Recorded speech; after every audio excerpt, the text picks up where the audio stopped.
ಭಾರತದ ದೃಷ್ಟಿಕೋನದಲ್ಲಿ ನೋಡೋದಾದರೆ ಎಸೆನ್ಷಿಯಲಿ ಅಂದರೆ ಬಹುಮುಖ್ಯವಾಗಿ ಬಾಂಗ್ಲಾದೇಶಕ್ಕೆ ಸ್ವಾತಂತ್ರ್ಯವನ್ನು ತಂದುಕೊಟ್ಟಿರುವುದೇ ಭಾರತ.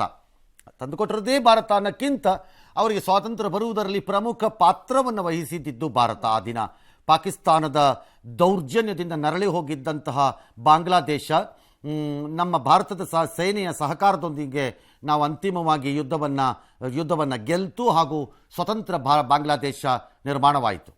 ಸ್ವತಂತ್ರ ಬಾಂಗ್ಲಾದೇಶ ನಿರ್ಮಾಣವಾದ ನಂತರ ಆಗೊಮ್ಮೆ ಈಗೊಮ್ಮೆ ಅಲ್ಲಿ ಮಿಲಿಟರಿ ಆಡಳಿತ ಬಂದಿದ್ದು ಉಂಟು, ಬಂದೇ ಇಲ್ಲ ಅಂತ ಏನಲ್ಲ.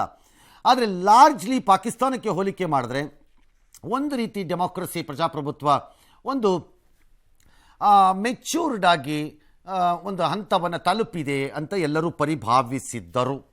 ಗೊತ್ತಿಲ್ಲ ಅದು ಹೀಗಾಗತ್ತೆ ಅನ್ನೋದು ಗೊತ್ತಿಲ್ಲ. ಈಗಾಗಲಿಕ್ಕೆ ಶೇಖ್ ಹಸೀನಾನೇ ಕಾರಣ ಅಂತ ಕೆಲವರ ವಾದ. 15 ವರ್ಷಗಳ ದೀರ್ಘ ಆಡಳಿತವನ್ನು ನಡೆಸಿದ್ದ ಆಕೆ ನಾನು ಒಂದು ಬೇಡಿಕೆಯನ್ನು ಒಪ್ಪಿಕೊಂಡ್ರೆ ನಾಳೆ 100 ಬೇಡಿಕೆಗಳಿಗೆ ಒಪ್ಪಿಬೇಕಾಗ್ಬತ್ತೆ. ನಂಬರ್ 2, ನನ್ನನ್ನು ಯಾರೇನು ಮಾಡ್ತಾರೆ ನೋಡೇ ಬಿಡ್ತೀನಿ, 15 ವರ್ಷ ನಡೆಸಿದ್ದೀನಿ, ಇದೆಲ್ಲ ನಾನು ನೋಡಿದ್ದೀನಿ ಆಟ ಅನ್ನೋ ಥರ ಆಕೆ ನಡ್ಕೊಂಡ್ರು ಅನ್ನೋದು ಒಂದು ಸುದ್ದಿ. ಹಾಗೆ ನೋಡಿದರೆ ಬಾಂಗ್ಲಾದೇಶ ಇತ್ತೀಚಿನ ದಶಕಗಳಲ್ಲಿ ದಕ್ಷಿಣ ಏಷ್ಯಾದಲ್ಲಿ ಅತ್ಯಂತ ವೇಗವಾಗಿ ಬೆಳೆಯುತ್ತಿರುವ GDP ವೈಸಲ್ಲಿ ಅತ್ಯಂತ ವೇಗವಾಗಿ ಬೆಳೆಯುತ್ತಿರುವ ದೇಶಗಳಲ್ಲಿ ಒಂದು ದೇಶವಾಗಿತ್ತು. ಭಾರತದ ನಂತರ ಅತಿ ದೊಡ್ಡ ಆರ್ಥಿಕತೆಯನ್ನು ಹೊಂದಿದ್ದಂಥ, ಆರ್ಥಿಕ ಶಕ್ತಿಯನ್ನು ಹೊಂದಿದ್ದಂಥ ದೇಶ ಬಾಂಗ್ಲಾದೇಶ. ಭಾಳ ವಿಚಿತ್ರ. ಸುಮಾರು 70-75 ಬಿಲಿಯನ್ ಡಾಲರ್ಗಳು, 80 ಬಿಲಿಯನ್ ಡಾಲರ್ ಲೆವೆಲಲ್ಲಿ ಇದ್ದಿದ್ದು ಅರೌಂಡ್ 500ರಿಂದ 550 ಬಿಲಿಯನ್ ಡಾಲರ್ನ ವ್ಯವಹಾರಗಳಿಗೆ ಬರುವಂಥ ಹಂತವನ್ನು ತಲುಪಿತ್ತು. ಟೆಕ್ಸ್ಟೈಲ್ ಅಂದರೆ ಬಟ್ಟೆಗಳನ್ನು ತಯಾರಿ ಮಾಡುವುದು, ಇದರ ವಿಚಾರದಲ್ಲಿ ಇಂಡಿಯಾಯಿಂದನೂ ಕೆಲವು ಕಂಪನಿಗಳು ಬಾಂಗ್ಲಾದೇಶದಲ್ಲಿ ಉತ್ಪನ್ನಗಳನ್ನು ತಯಾರಿ ಮಾಡಲಿಕ್ಕೆ ಹೋಗಿದ್ವು. ಅದಕ್ಕೆ ಪರಿಸ್ಥಿತಿ ಅದೇ ರೀತಿ ಆಗಿತ್ತು. GDP ಚೆನ್ನಾಗೇ ಆಗಿತ್ತು ಅಂತಿದ್ರು. ಎರಡನೇದು ಹೆಣ್ಣು ಮಕ್ಕಳಿಗೆ ಉದ್ಯೋಗ, ರಾದರ್ ಶಿಕ್ಷಣ ಚೆನ್ನಾಗೇ ಇದೆ ಅಲ್ಲಿ ಅಂತ ಲೆಕ್ಕಾಚಾರ ಇತ್ತು. ಬಡತನದಿಂದ ಜನನ ಭಾಳ ಬೇಗ ಮೇಲಕ್ಕೆ ಎತ್ತುತ್ತಾ ಇದ್ದಾರೆ ಆ ದೇಶದಲ್ಲಿ ಅಂತೆಲ್ಲ ಇತ್ತು. ಇದೆಲ್ಲ ಅಂತಾರಾಷ್ಟ್ರೀಯ ಸಂಸ್ಥೆಗಳ ಲೆಕ್ಕಾಚಾರದಲ್ಲಿ. ಆದರೆ ಯುವಕರಿಗೆ ಪ್ರಾರಂಭವಾದಂತಹ ಉದ್ಯೋಗದಲ್ಲಿ ಮತ್ತು ಶೈಕ್ಷಣಿಕ ಸಂಸ್ಥೆಯಲ್ಲಿ ಪ್ರಾರಂಭ ಆದಂಥ ಈ ಸಣ್ಣ ಒಂದು ಗಲಾಟೆ ಈ ಹಂತವನ್ನು ತಲುಪಲಿಕ್ಕೆ ರಾಜಕೀಯವೂ ಕಾರಣ ಇರಲಿಕ್ಕಿಲ್ಲ, ಇಲ್ಲದೆ ಇರೋಕ್ಕೆ ಸಾಧ್ಯ ಇಲ್ಲ.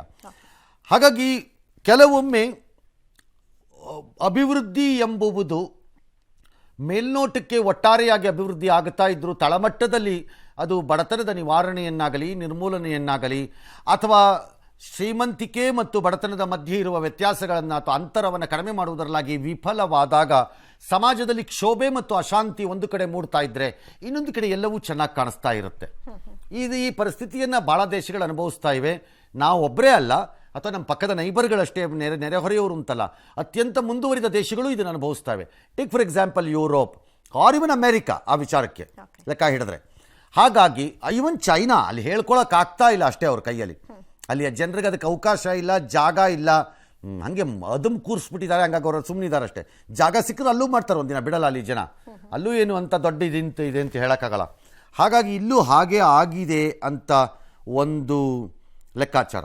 ಭಾರತಕ್ಕೆ ತನ್ನ ಮಗಲಲ್ಲೇ ಆಗಿರುವಂಥ ಈ ಘಟನೆ ತೀವ್ರತರನಾದ ಪರಿಣಾಮಗಳನ್ನು ಬೀರಬಹುದು. ದೀರ್ಘಕಾಲ 15 ವರ್ಷಗಳ ಕಾಲ ಶೇಖ್ ಹಸೀನಾ ಅಲ್ಲಿ ಪ್ರಧಾನಮಂತ್ರಿಯಾಗಿ ಕಾರ್ಯನಿರ್ವಹಿಸಿದ್ದ ಸಂದರ್ಭದಲ್ಲಿ ಅಲ್ಲಿದ್ದಂಥ ಹಲವಾರು ಭಯೋತ್ಪಾದಕ ನೆಲೆಗಳನ್ನೆಲ್ಲ ಆಕೆ ಧ್ವಂಸ ಮಾಡಿಸಿದ್ರು. ನಾವು ಒಂದು ರೀತಿ ನೆಮ್ಮದಿಯಿಂದ ಈ ಭಾಗದಲ್ಲಿ ಸ್ವಲ್ಪ ಶಾಂತಿಯುತವಾಗಿ ನಮ್ಮ ಸೈನ್ಯಕ್ಕೆ ಕಡಿಮೆ ಕೆಲಸ ಇತ್ತು, ನಾವು ನೆಮ್ಮದಿಯಾಗಿ ಇದ್ವಿ. ಮುಂದೆ ಯಾರು ಅಧಿಕಾರಕ್ಕೆ ಬರ್ತಾರೆ ಮತ್ತು ಅಲ್ಲಿ ಏನು ಪ್ರಾರಂಭ ಆಗುತ್ತೆ ಅಂತ ಗೊತ್ತಿಲ್ಲ. ಭಾರತದ ದೌರ್ಭಾಗ್ಯವೋ ಏನೋ, ನಮಗೆ ಸುತ್ತಲೂ ಇಂತಹದೇ ಪರಿಸ್ಥಿತಿಯನ್ನು ನಿರ್ಮಾಣ ಮಾಡ್ಕೊಳ್ತಾ ಇದ್ದಾರೆ ಎಲ್ಲರೂ. ಒಂದು ಕಡೆ ಪಾಕಿಸ್ತಾನ, ಮತ್ತೊಂದು ಕಡೆ ಚೈನಾ, ಇನ್ನೊಂದು ಕಡೆ ಈಗ ಬಾಂಗ್ಲಾದೇಶ, ಮತ್ತೊಂದು ಕಡೆಯಲ್ಲಿ ಮ್ಯಾನ್ಮಾರ್ನಲ್ಲಿ ರಾಜಕೀಯ ಸ್ಥಿರತೆ ಇಲ್ಲದೇ ಇರೋದು.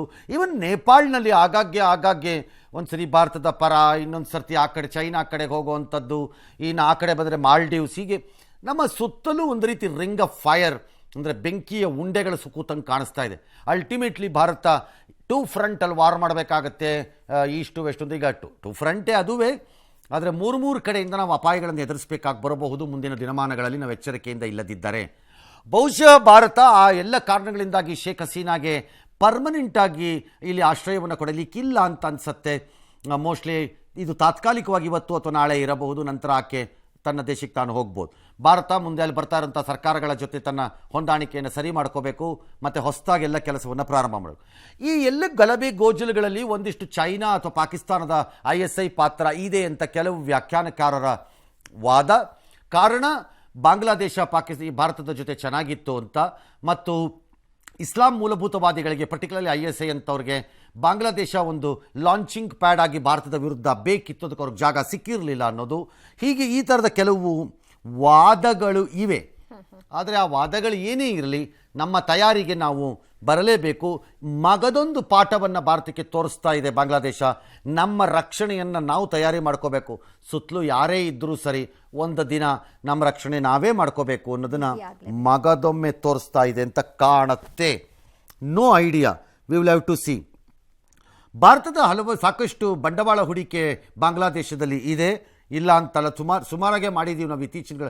ಪರ್ಟಿಕ್ಯುಲರ್ಲಿ ನರೇಂದ್ರ ಮೋದಿ ಮತ್ತು ಶೇಖ್ ಹಸೀನಾ ಸಂಬಂಧ ಭಾಳ ಚೆನ್ನಾಗಿದ್ದರ ಪರಿಣಾಮ ಮಾಡಿದ್ದೀವಿ. ಕಳೆದ ಚುನಾವಣೆಯಲ್ಲಿ ಭಾರತ ಸರ್ಕಾರ ಶೇಖ್ ಹಸೀನಾಗೆ ಹೆಲ್ಪ್ ಮಾಡಿಬಿಡ್ತು ಅನ್ನೋ ಭಾವನೆ ಕೆಲವು ಸ್ಥಳೀಯರಲ್ಲಿ ಇರಬಹುದು. ಆದರೆ ಅದು ಬರೀ ವಿದ್ಯಾರ್ಥಿಗಳ ಹೋರಾಟ ಮತ್ತು ವಿದ್ಯಾರ್ಥಿಗಳ ಆಕ್ರೋಶಕ್ಕೆ ಸೀಮಿತವಾಗಿದ್ದರೆ ಮುಂದೆ ಬರುವ ಸರ್ಕಾರವು ಭಾರತದ ಜೊತೆ ಸಂಬಂಧವನ್ನು ಇಟ್ಕೋಬೋದೇನೋ. ಬಿಕಾಸ್ ವಿಪರೀತವಾದ ವಾಣಿಜ್ಯ ವ್ಯವಹಾರಗಳಿವೆ ಮತ್ತು ಬಾರ್ಡರ್ ಇದೆ, ಮತ್ತು ಭಾರತದ ಒಳಗಡೆನೂ ಬಾಂಗ್ಲಾದೇಶದ ನುಸುಳುಕೋರರ ಸಂಖ್ಯೆ ಏನು ಕಡಿಮೆ ಇಲ್ಲ. ಮುಂದೆ ಅದರದ್ದು ಸಮಸ್ಯೆ ಆಗುವ ಸಾಧ್ಯತೆಗಳಿವೆ. ಹೇಳಲಿಕ್ಕೆ ಬರಲ್ಲ ಏನಾಗತ್ತೆ ಏನಾಗಲ್ಲ ಅನ್ನೋದನ್ನು ಈಗಲೇ ಹೇಳೋದು ಭಾಳ ಕಷ್ಟ ಇದೆ. ಎಸ್.